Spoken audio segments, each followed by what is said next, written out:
Okay, well, good afternoon, everybody, and welcome to the latest TBI Lunchtime Seminar. I'm delighted to welcome Robert Frank to speak to us today. Robert is Professor of Management and Professor of Economics at Cornell's Graduate School of Management. He is a prolific author. He's written about everything from the positional arms race and the zero-sum nature of social status to evidence that studying economics makes you into a really bad person. I can all agree with that. Thanks very much. And today he's going to talk to us about his new book, Under the Influence, which is here, about the effects of peer pressure and behavioural contagion, as it's known. And it's interesting to think about, and I think Rob will talk about, how these insights can be used to give us new routes to perhaps the biggest challenge of the day, the net zero carbon challenge. Can we sort of get there without necessarily having to rely on very draconian regulations or lots of painful economic measures? Maybe there's an easier way. So, Robert, welcome. Thank you for joining us, and look forward to hearing what you have to say. Thank you, Ian. It's a delight to get a chance to talk to a group like this. Yeah, this is what economists dream about being able to do, to get in the mix with people who are really in the bowels of the policy apparatus. So the book has actually got a quite simple message. It starts with the old psychologist's maxim. They say it's the situation, not the person. When we see somebody do something, our impulse is to say, well, why would she do such a thing? And we think about traits of character and personality. What type of person would do that? They say, no, that's not the right way to go about it. Most likely she did what she did because of the social circumstances surrounding her. If you think about that as the influence that was most important on her choice to do what you saw her do, you'll make progress. I think the evidence is very clear on that point. It's not controversial. People have no idea how important the influence is. They're not, and I think that's true of psychologists too. I think psychologists typically think other psychologists are subject to the influence of the social surround much more than they themselves are, but it's good to be skeptical about that. The other point that I start with, it's also uncontroversial, but I haven't seen it made very often. It's that the causal arrows go the other direction too. So the social environment influences us profoundly, for good sometimes, often for ill, but we influence the social environment. The social environment is just a consequence in the aggregate of our individual choices. That's not controversial. The smoking rate is just the sum of all the people who decide to smoke divided by the total number of people. But nobody who's thinking about smoking says, oh, maybe I shouldn't smoke because I'll make other people more likely to smoke. That's by far the most important predictor of whether someone will smoke. If you're worried your teenage daughter is going to start smoking, it doesn't help to know anything specific about her, really. If you know the proportion of her friends who smoke, then you'll have a pretty good idea of the risk she faces. So, and it's a big effect. So if the number goes from 20% of her friends smoke to 30%, she becomes 25% more likely to take up smoking or remain a smoker if she already is one. Nothing else begins to touch that effect. But nobody thinks about whether they should start smoking for fear that they might influence other people to do that. Economists would predict that nobody would think about that because whether you think about it or not won't make any difference. It'll make a negligible difference at best. But what if there were things policymakers could do that would encourage people to act as if they cared about how their choices would affect the social environment? And if those things that would encourage them to do that weren't themselves costly or objectionable in some way, why wouldn't we want to do those things? And the message of the book in a nutshell is that there are a host of simple steps policymakers could take that would encourage people to behave as if they cared about how they affect the social environment. And And those steps yield enormous benefit without ending up costing anybody much of anything. It's a free lunch kind of argument. So think about the smoking example. I carry that through the book because I think it's the easiest one to grasp. It was not until the Japanese produced studies showing that secondhand smoke injured bystanders that we actually, in the US at least, began to tax cigarettes significantly and make it less convenient to smoke by saying you couldn't smoke in bars and restaurants and the like. This was, we have a phobia of taxes and regulation in the US, I think compared to Britain, but there's some of that here too.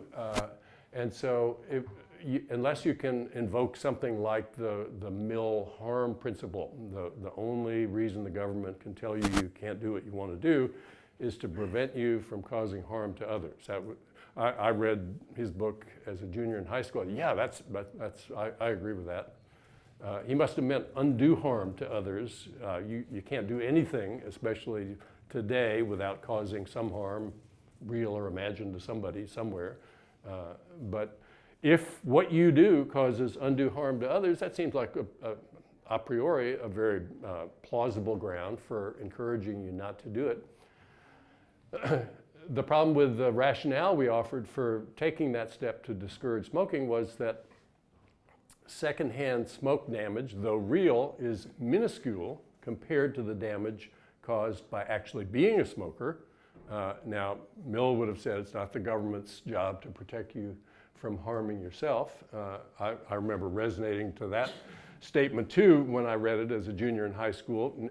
Now that I've studied behavioral science for some decades, I see that as a more interesting question than I realized it was when I first thought about it long ago. Does my current self wish I'd been prevented from doing certain things as a young person that now are coming back to cause me grief in my current life? I don't think the answer to that is obvious. You need to think about that. So set that to one side. The real harm that you cause if you become a smoker is not to injure other people by secondhand smoke. Another rationale that was offered, well, we say we burden the health system because the smokers get ill and taxpayers have to foot the bill for caring for them. That was investigated and found to be bogus because smokers die younger than others. They don't collect pensions for nearly as long as non-smokers, and they die of illnesses that kill them quickly. They don't have lingering chronic conditions that run up huge end-of-life medical bills.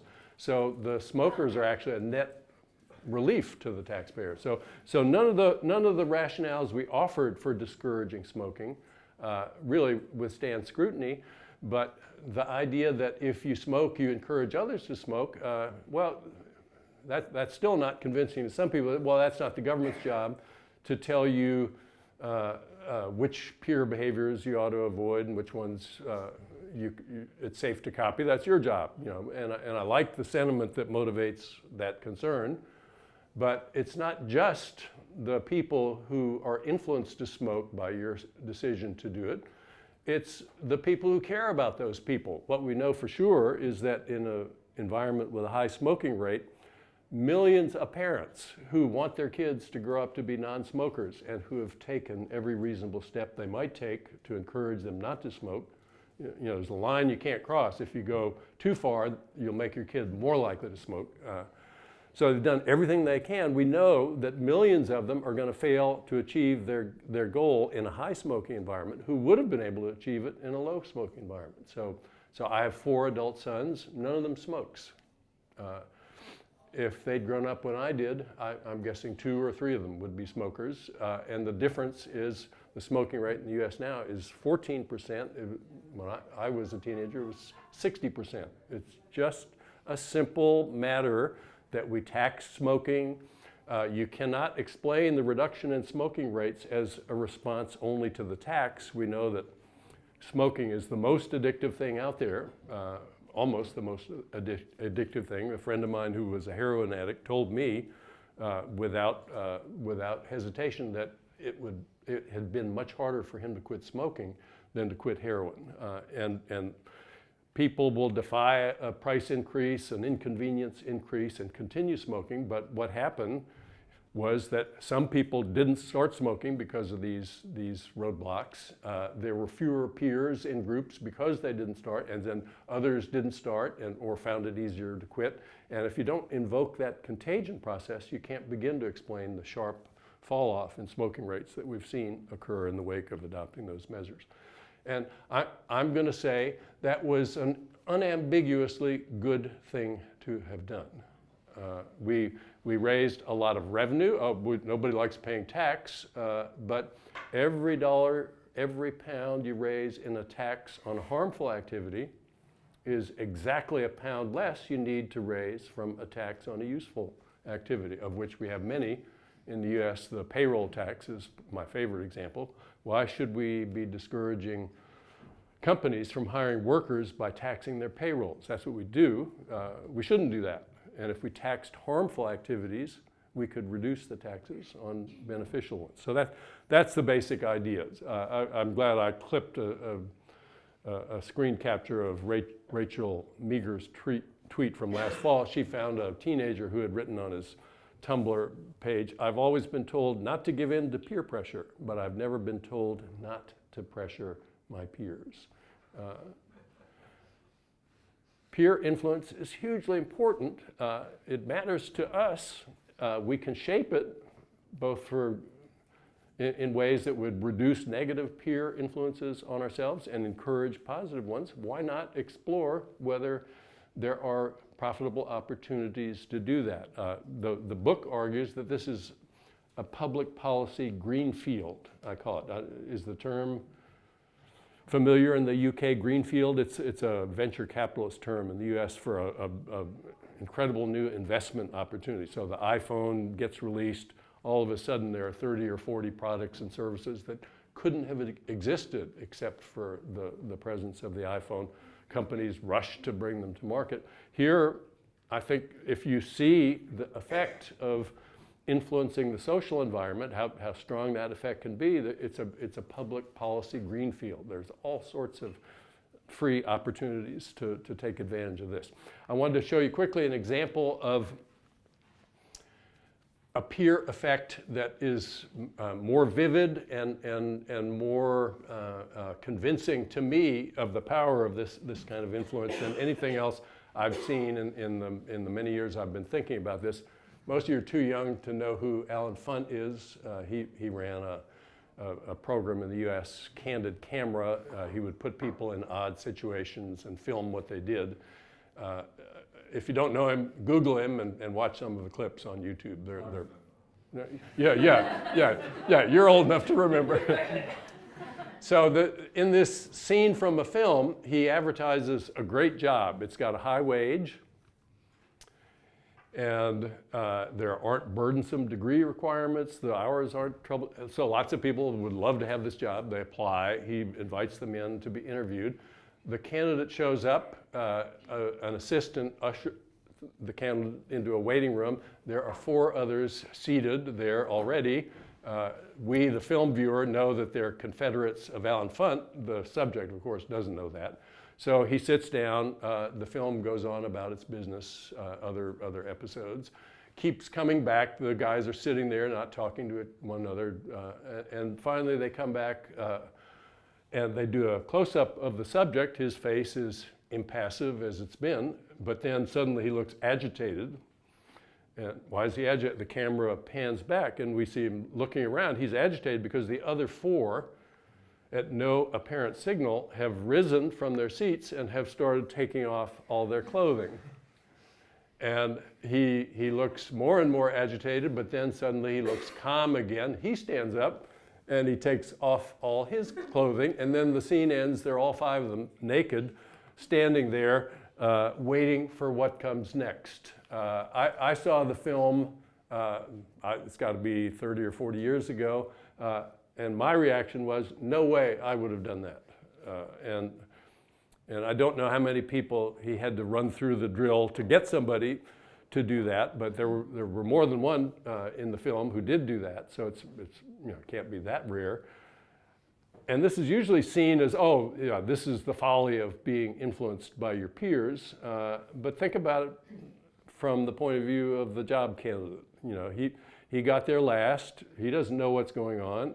If anybody knows what's going on, it's got to be the people who got there before he did. They seem to think now's the time to get up and start taking off their clothing. So his choice is he can either go along or he can say, the hell with this, I didn't want that job anyway. It's not obvious that it would be a good decision to bail out at that point. Maybe that he would regret bailing out in a situation given the relative ignorance he has of the relevant probabilities. Peer effects are incredibly important. Everybody has an impulse to at least investigate if you see somebody doing something that they seem to know what they're doing.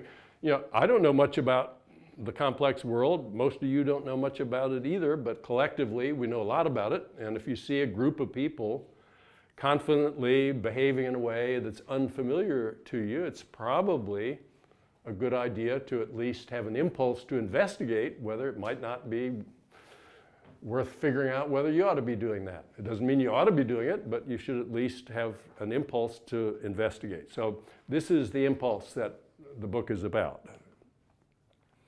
It affects problem drinking, sexual predation, cheating, bullying, obesity. The two most important ones are the last two. Those are the ones I'll touch quickly on going forward. This is a pervasive phenomenon in life. So heavier vehicles, we didn't used to have these in the US. We had them, but only tradespeople bought them. But then suddenly they became fashionable. Now they're the far and away most popular category of vehicle. They've undone all the emissions reductions from every other advance that we've seen happen in the last 30 years. Why do people buy these? Because other people have them. That's the reason they buy them. It's because carbon's not priced in. Yeah, that's part of it. But even if carbon were priced in, they'd still be buying them. Because if other people have a heavy car and you don't, and they run into you, you're more likely to get killed or injured by that. If you can't see above the cars next to you, around you, a rational response is just like when people are standing in front of you at an event, it pays for you to stand, even though when you all stand, nobody sees any better than before. So this is an exactly analogous thing. It's rational, perhaps, to buy these, but we don't have to say that's the right outcome. There's no presumption that the market got this right any more than the market tells you that you ought to sit down when everybody's standing in front of you. The market doesn't tell you that. It's the rational response is to stand when others. So we could turn that around. We could tax vehicles by weight. Some people would say, I don't need a 7,000-pound vehicle, I'll buy a lighter one, and others would realize they didn't need one, and you'd get the cascade going in the opposite direction. It can be a positive influence. Here's Google's Project Sunroof. They'll show, type in where you live, they'll show you an aerial photo, and the houses with red dots in your neighborhood are the ones with solar panels on the roofs. Am I blocking your access? You can see that it's very hard to find one with a red dot that isn't contiguous to one that also has one. The ones without red dots, where are they? They're in clusters too. The pioneering study of this phenomenon in California, starting in 2001, early in the cycle, if there was a new installation on day one, within 4 months' time, on the average, that would spawn a second installation. Each one then, every 4 months, spawns another. So you've got one installation, then two, then four, then eight. So after 2 years' time, you've got one person deciding to install solar panels. That makes 32 people in the neighborhood with solar panels. It's not just them, because each of them has a brother-in-law they talk to somewhere else who decided to install solar panels. And so you've got it radiating out from other sources too. It's a huge contagion process, and the point that economists make that if you take an individual action doesn't really solve the climate problem because it's such a small effect, and that's true. The direct effect of your doing something like this is very small, but if you add in The indirect effects, it's anything but small in specific cases. It's huge. And so I think the reason for taking an individual step, if you care about the ultimate consequences of what you're doing, you're not just incurring a cost for no reason, you're actually potentially making a great deal of difference. I've been saying for 40 years now that we spend our money wastefully. The claim is based on perhaps the most robust finding in the happiness literature, which is that beyond a point, further increases in many forms of private consumption serve only to raise the bar that defines what you consider adequate. When all the mansions double in size, the rich aren't any happier than before. Probably they're less happy if you take into account the hassle of attending to the bigger properties. That's wasted money. That's money that could be put to use for purposes that we know would make a difference.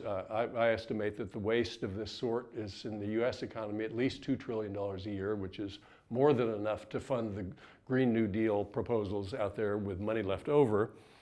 So here's a thought experiment that tries to make the basic argument clear. I'm not saying this represents the entirety of the argument, but I think if you just follow the details of this simple thought experiment, you'll get the gist of the argument. So we imagine two worlds, a low-tax world, think US, and a high-tax world. I'm thinking about Norway maybe. In the low-tax world, the wealthy drivers have a lot of after-tax income. They buy Ferraris with it. In the high-tax world, they don't have as much disposable income to spend on private consumption, so they settle for the lowly Porsche 911 Turbo. Who's happier, the wealthy drivers in this world or the wealthy drivers in that world, if all other dimensions of experience in the two worlds are exactly the same except for the different cars that they drive? No one knows for sure. My claim, and I'd be willing to bet a lot of money on it, is that if the right answer were in an envelope, I'd bet my retirement account, or at least a big chunk of it, that we wouldn't see any measurable difference in happiness levels between the drivers. This car, part of the reason, this car has all the features that have any material impact on handling and performance and other things that drivers say they care about. So if this car is not as good as this car, the difference is very small. Probably not even a just noticeable difference in absolute terms. More important, the drivers in the high-tax world would know that they were driving the best car on the road in that local environment, and that's a lot of what a lot of them care about. So I'm saying no difference in happiness, but of course that's not the relevant question to be asking. This high-tax world has a lot more tax revenue, so go ahead and adopt the most hostile view of government you can muster. Oh, governments build bridges to nowhere, they fund welfare queens, they do all this stuff. They're wasting my tax money right and left. They don't waste all of it. And if you look at government budgets, you'll see a substantial fraction of the spending in every country goes for things that voters would tell you, hey, I think it's good that they're doing that. So there's going to be more spending on useful things in this environment on the right, in Norway. And one of the things they'll spend money on is maintenance of infrastructure. So here's the question that really matters. Who's happier, the Ferrari drivers on the US roads or the Norwegian drivers on their roads? That's not even an interesting question, obviously. None of you would be willing to debate the proposition, oh, it's the US drivers that are happier. You'd be driven out of the auditorium if you were trying to defend that.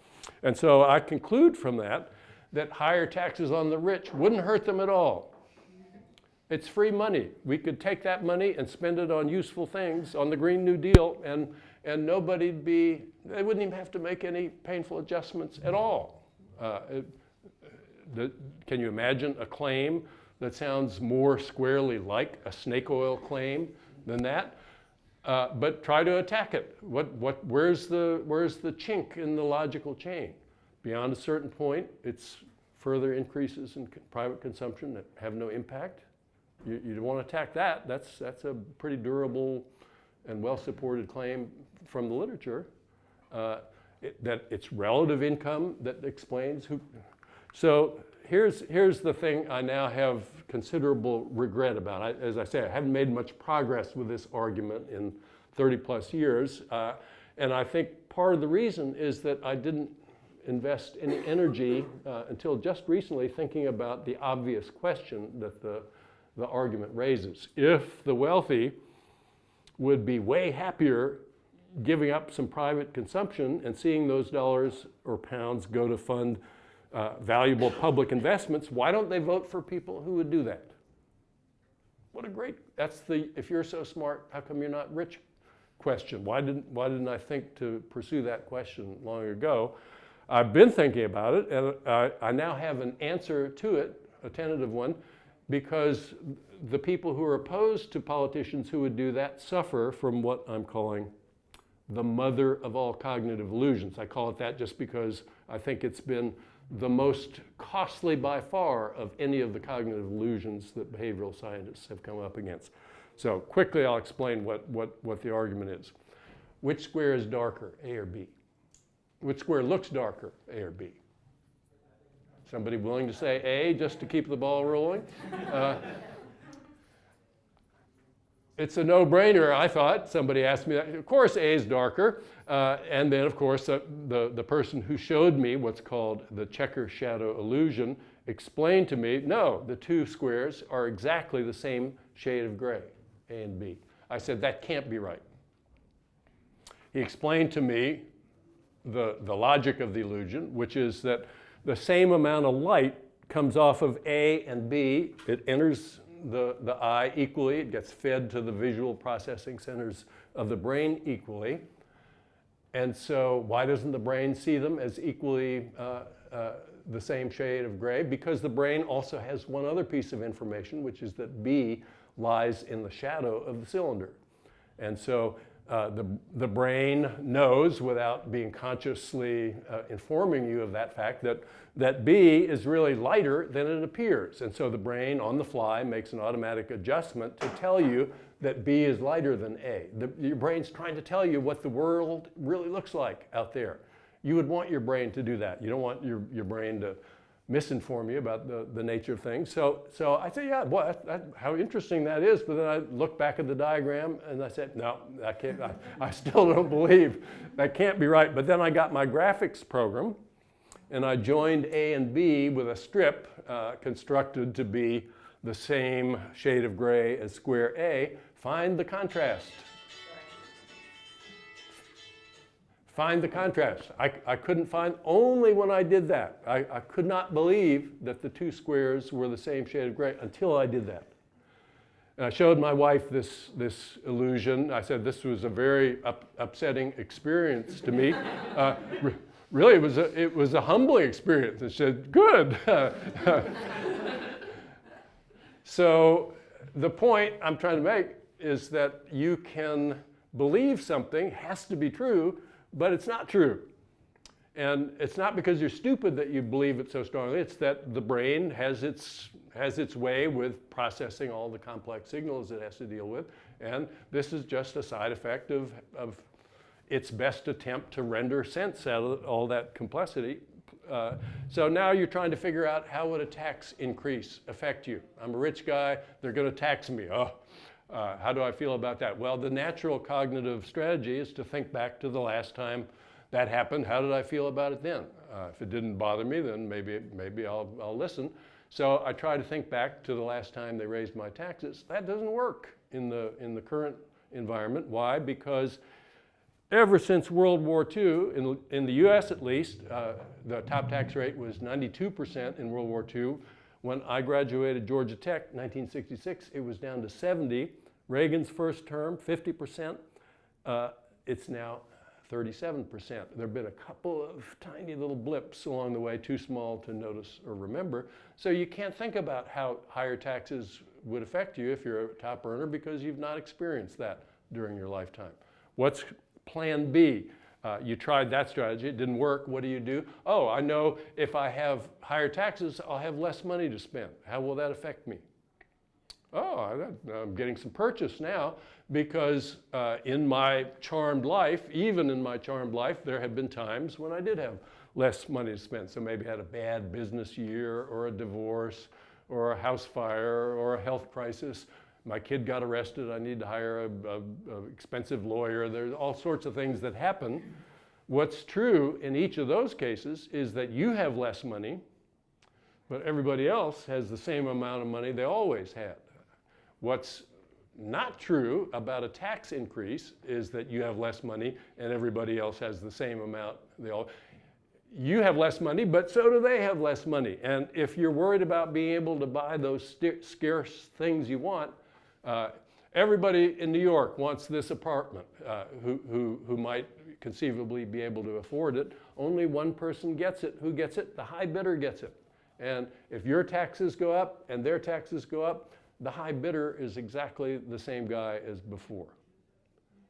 It's free money. That's the point of this exercise. It's free money. We can invest in ways that would benefit rich people without causing them to give up anything that they care about. This is a very radical claim, mind you. I don't know what to do to shake people to get them to listen more attentively to it. I was saying earlier that if I were Mike Bloomberg, I would hire Pixar to do a 10-minute video explaining the argument I just laid out for you, and then I'd show it in prime time every night until people finally got the, hey, why aren't we doing this? People would say. The point about individual steps to help the climate I began to make before. So you buy a Prius, what's the big deal? Economists will make fun of you. That's not going to make a difference. Well, we know that it's not just you buying the Prius, it's other people who see it and they buy one too, and so you get a large multiple of the direct effect. That's one reason I've changed my tune about conscious consumption, but the more important one is that if I engage in these kinds of, if I eat a little less meat, if I ride my bike instead of driving, or do any of those things that economists, including me, made fun of as a solution to the climate problem, I become a different person. I have taught my students that people have preferences. They come into the world. Where do the preferences come? I don't know. They just have preferences. No. Our preferences and identities are under constant construction and revision. You know, we're building who we are all the time. We are what we repeatedly do in Aristotle's world. And so if you take these steps, you become more of a climate advocate. You become more likely to support politicians who will take the actions that we really do need to take if we're going to make a difference to the climate problem. And so they're not wasted. Greta Thunberg thought that her crusade wouldn't go anywhere, I'm guessing. She probably hoped it would go somewhere, but I can't imagine that she expected it would turn out to be anything like what it turned out to be. And so, you know, contagion's hard to predict. If you take a small step, it may fizzle out and not influence anyone else, but it could spark a real prairie fire. And so I've changed my own behavior when I started thinking about these issues in this way, and invite you to think about it in that way too. It's like kind of like having a lottery ticket. I'm taking a small step, but it might be contagious. It's going to affect me over time, but it's going to affect others too. And we used to make fun of poor people who bought lottery tickets, and they shouldn't buy a lot of lottery tickets, but maybe buying one, like if you think about it like this, is kind of a cool thing to do.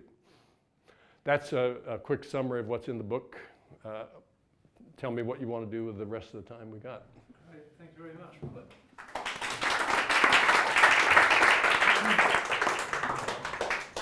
So maybe we can open it up and throw some questions at you. And I thought maybe I'd kick off. I sort of thinking about your the contagion point. I mean, it's a very powerful point. But I guess thinking about the political world we inhabit in the US and the UK at the moment, it's highly polarized, and I just the thought that went across my mind when you presented that picture of the Google sunroof thing, was I wondered whether all the people with dots on their houses were Democrat voters and all the other ones were Republican voters.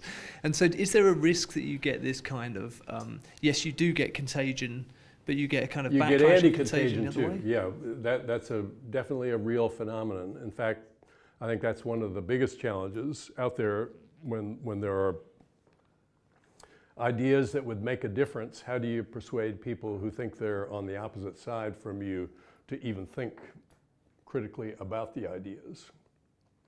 The last chapter of the book is about research on that kind of question. How can we engage more productively with people who disagree with us? And it's difficult to do.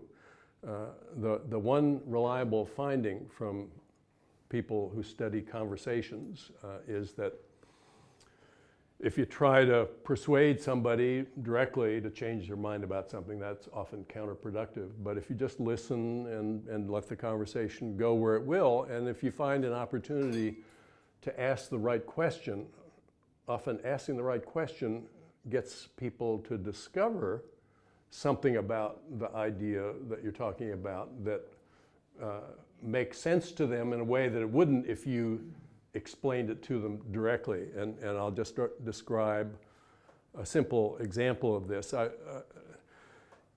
I wrote a book about luck a few years back, and what we know is that if people realize that they didn't do it all themselves, that there were external factors that contributed to their success, then they get much more generous about paying to finance the investments we need to make collectively. But if you try to tell them that they were lucky, that backfires. So Obama gave a speech.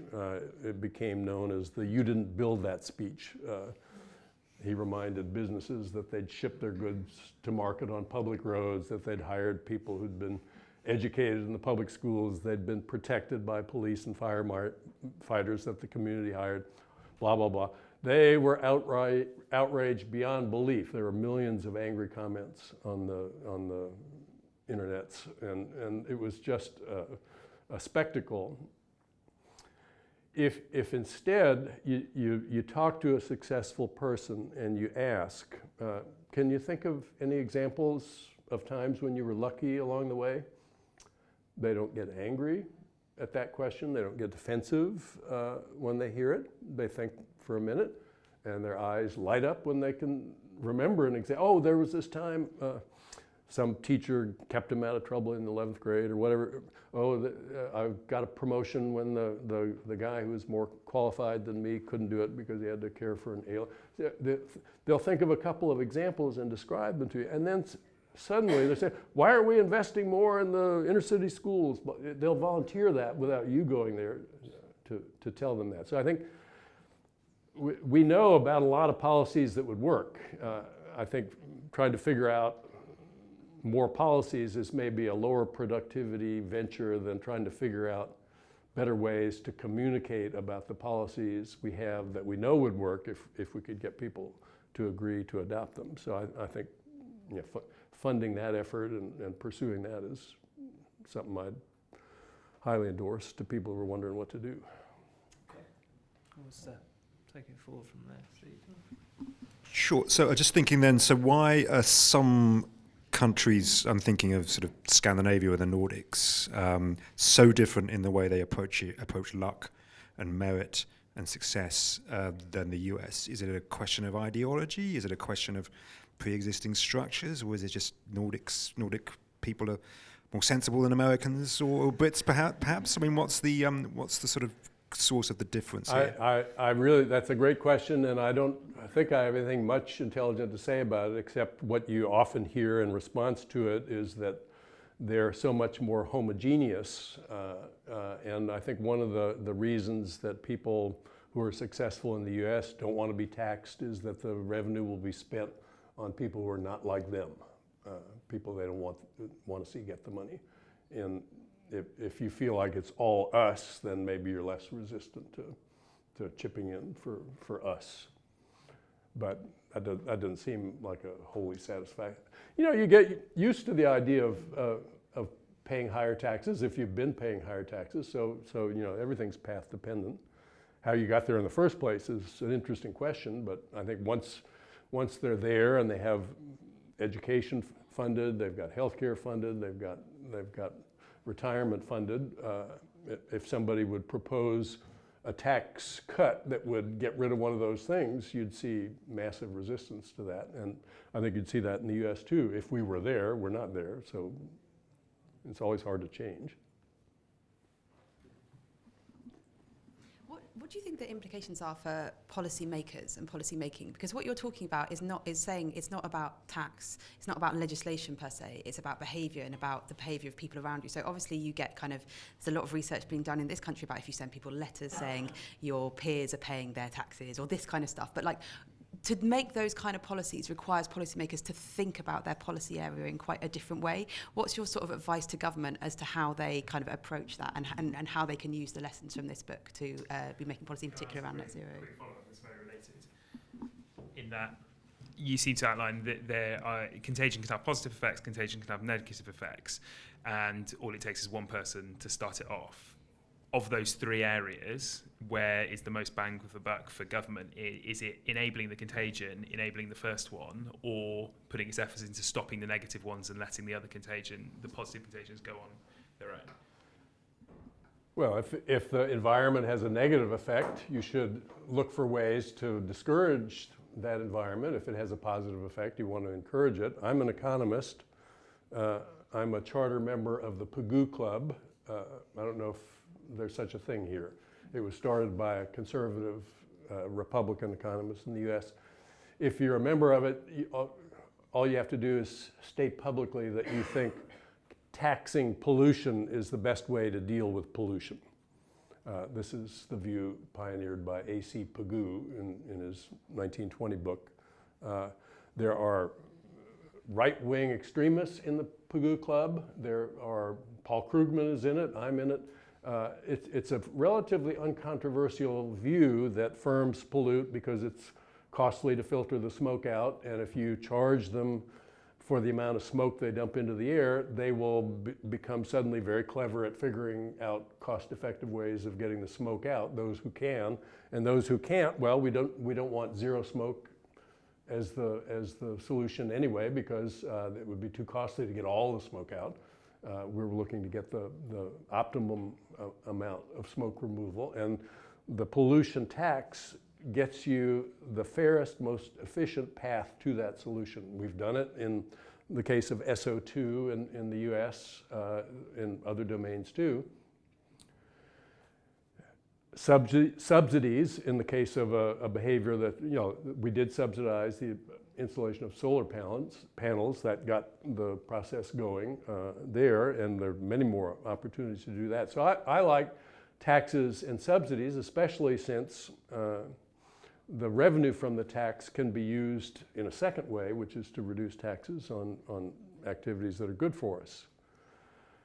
Those aren't the only instruments. I think we need prominent people setting examples, speaking out.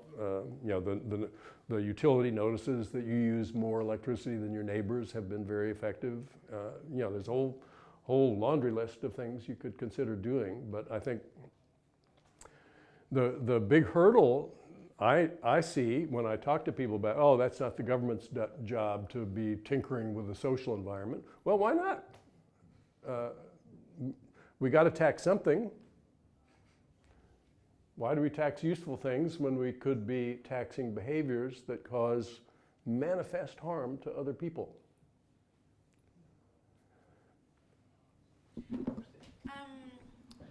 When you're looking at, this is probably going to be a more or less interesting question than the previous guys, but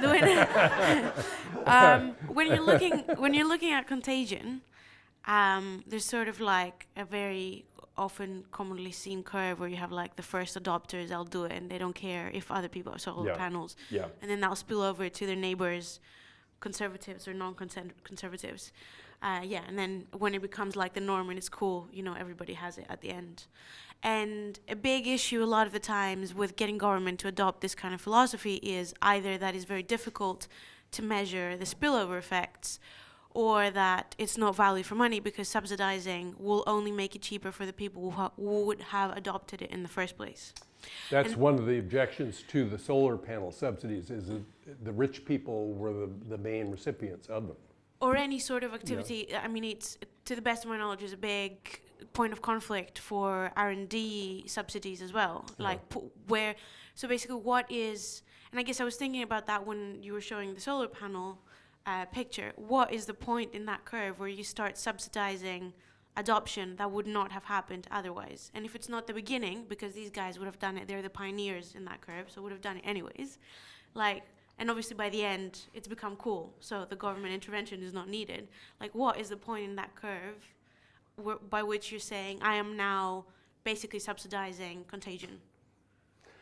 The U.S. subsidized panel installations at first, and even at the outset announced that the schedule of subsidies would be declining over time, and they're slated to be phased out within the next year or two in New York State. I don't know, it's different in different jurisdictions, but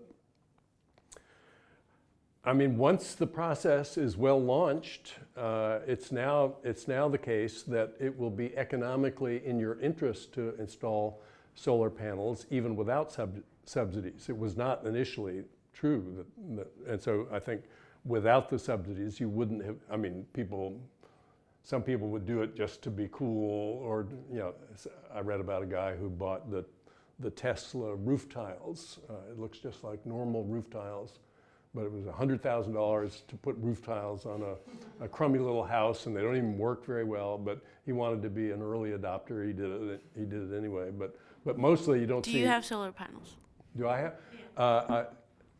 I do not, but I did investigate installing solar panels 3 years ago, and we were told that our house was not a good candidate. We had too many trees and the wrong orientation, so okay, too bad. You could have put them on, and your neighbour who was appropriate might have then done it as a result. Well, I'm not done with the story.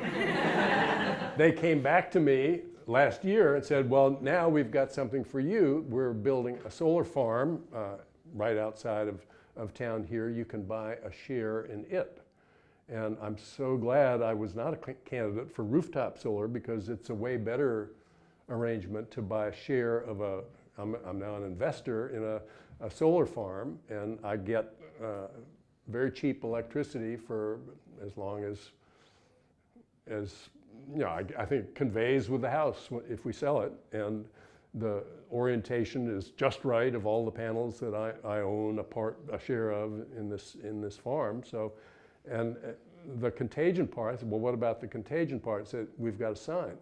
So I've got a sign in front of my house that lets my neighbors know that I've gone solar.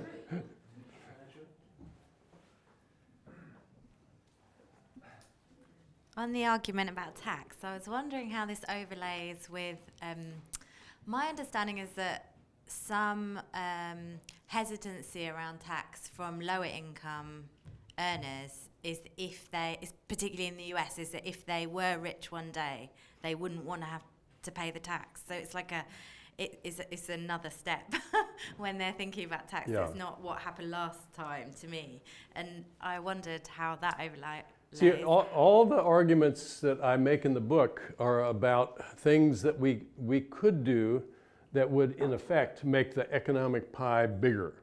And one thing I say to students repeatedly in every course I teach, the economic pie is just the net value of everything we care about. It doesn't exclude poetry or beauty or health or peace of mind. It's everything we care about. How much are we willing to pay for it? If you can make that pie bigger, it must be true that you can carve it up in a way so that everybody gets a bigger slice than before. And so if you're going to move from an inefficient allocation to a more efficient one, a bigger pie, you must get there by buying off the people who wouldn't automatically get a bigger slice than before. You know, the distributional objections kill one proposal after another, and if I think it's political malpractice of a very high order that the people who have proposed carbon taxes did not take the time and trouble to educate voters that by making a tax like that revenue neutral, worldwide, the top 10% of the population uses half of all the energy. It's not as skewed as that in the US, but it is skewed. Probably in the UK it's similar. The rich people use way more energy. They'd be paying in a disproportionate share of the revenue from the carbon tax. If you then took all the revenue that came in and returned it in monthly checks, if it were me designing, I'd say to middle and low income families, leave the top people out of the rebate process. They're getting most of the benefits from the climate cleanup. Don't cry for them. They're going to do fine. 90%, 80% of all voters would get more money back every month than they paid in carbon taxes. And they'd still find carbon intensive things more expensive relative to things that had light carbon footprints, so they'd shift, which is the whole point of having carbon tax. We haven't done that. You know, we propose a carbon tax and then people scream bloody murder, that's going to kill low income people. No, you know, explain to them that it wouldn't kill low income people if you set it up right. So yeah, that's a great question, and I'm so frustrated that we don't deal more intelligently with that. Yeah, I mean, I think I absolutely agree with you on the policy, but I think what you tend to get to find is that people just don't buy it, even if you do try to design these compensation packages and say that you're going to be better off overall. As one of the frequent objections is, oh, well, that's all very well in the short term, but in the longer term, you'll take that money away again, and I will be worse off. So how do you really persuade people that this is actually what's going to happen? I think if you could convince them that they would get it in the short term and then gave them a little article about loss aversion, you could convince them that politicians would die rather than try to take it away from them once they had it. Yeah, I think that's an idle fear, really. If they think they'd get it in the short run. If they don't think they'd even get it in the short run, then I don't know what to do about that.